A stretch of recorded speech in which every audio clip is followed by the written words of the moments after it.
So Bob Iger is hopping on the damage control train yet again and doubling down on his agenda, his ideology, and getting very defensive. Now, there is no doubt about it that Snow White 2025 is considered by far one of the worst box office failures, not just with Disney, but also in the entire film history when it comes down to live action remakes.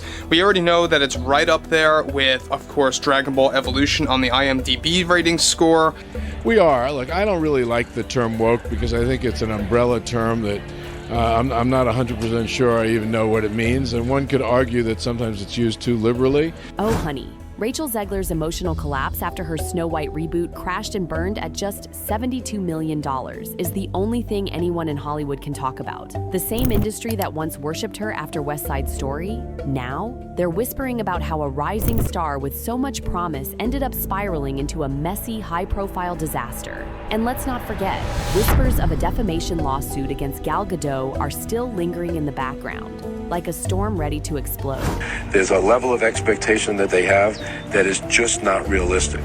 Behind the scenes, insiders are painting a grim picture: budget nightmares, chaotic creative battles, and drama so thick you could cut it with a knife. All that blood, sweat, and tears Rachel poured into the project?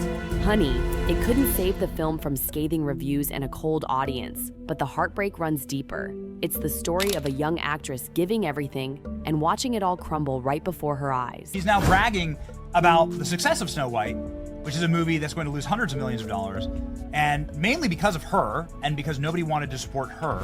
From day one, Disney was convinced this would be a slam dunk, a fresh twist on a timeless fairy tale, with Rachel, the darling of West Side Story, and Gal Gadot, Wonder Woman herself, leading the charge. Please, Disney was already counting the billions before a single ticket was sold. Yeah, we had more dwarfs than we did viewers in most of these theaters. And as you know, there were no dwarfs other than some CGI weird generated version of them. It's the old, it truly is go woke, go broke. And Gal Gadot, beloved one. The plan seemed perfect on paper.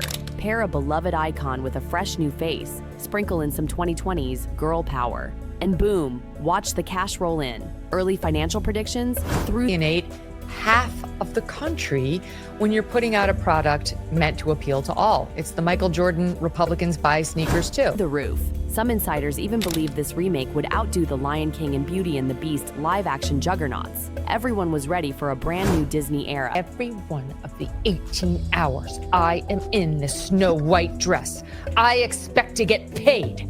If it's 18 hours, I want 18 hours of pay. I'm sure she got underpaid as a Disney. And for a hot minute, it looked like the magic was happening. But oh sweetie, behind closed doors, the cracks started to show fast.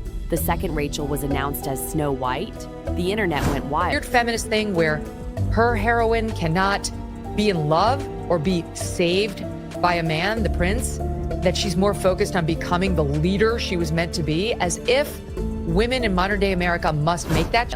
Half cheering, half side-eyeing hard. Was this newcomer really ready to carry the entire Disney legacy on her back? The studio went all in on her. Talk shows, interviews, viral TikToks, they plastered Rachel everywhere. And every time she spoke, you could both be a leader as a female and fall in love and be rescued by a prince. Like, that's incongruous bullshit. That's only the left's version of what it means to be a strong woman. Feel the excitement in her.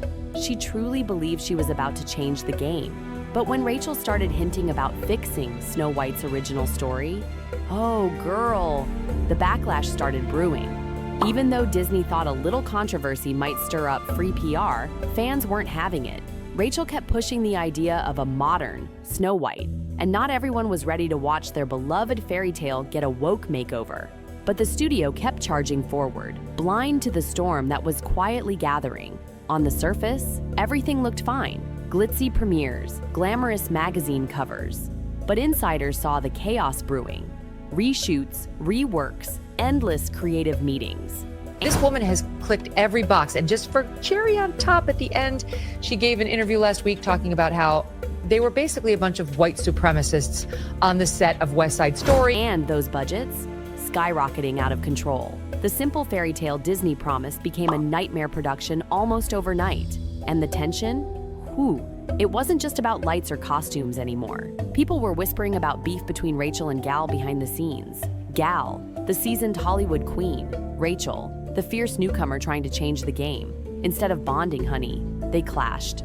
Badly. And one of the biggest sources of drama, Rachel's very public comment slamming the original 1937 film for being outdated.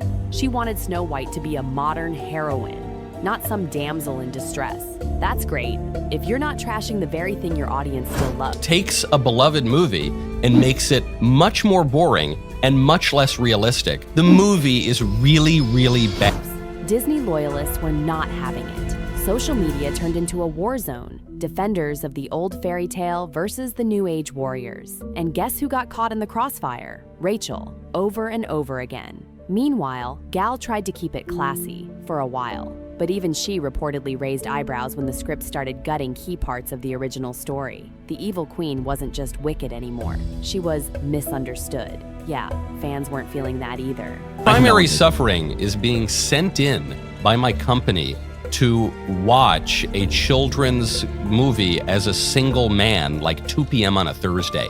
That was the first part that was a little bit weird, but I was basically the only person in the theater. And Gal, she worried, honey. She worried that all this modern messaging was gonna strip away the magic, that audiences wanted timeless escapism, not political lectures. The gap between Gal and Rachel only widened, making filming those big confrontation scenes total hell. Early test screenings, a disaster.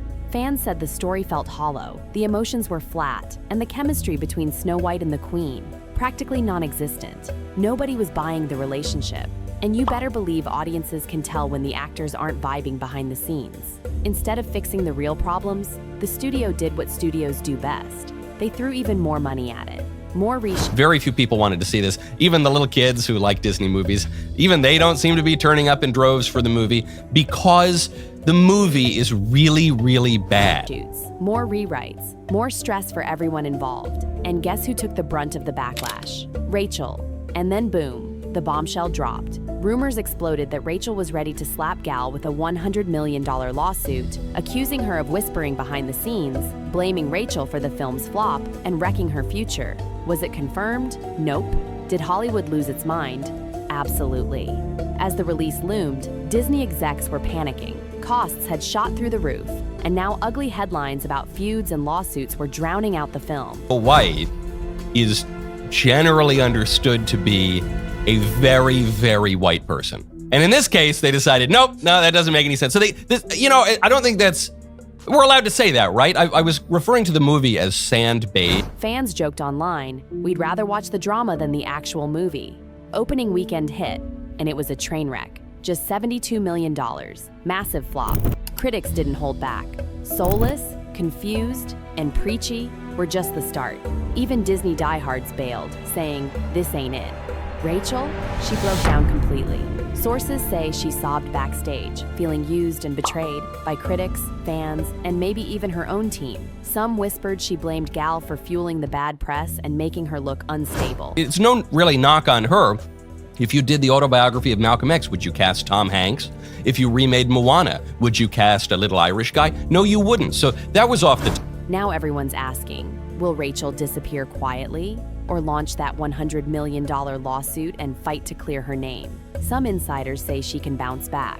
Others think the drama's too big to survive.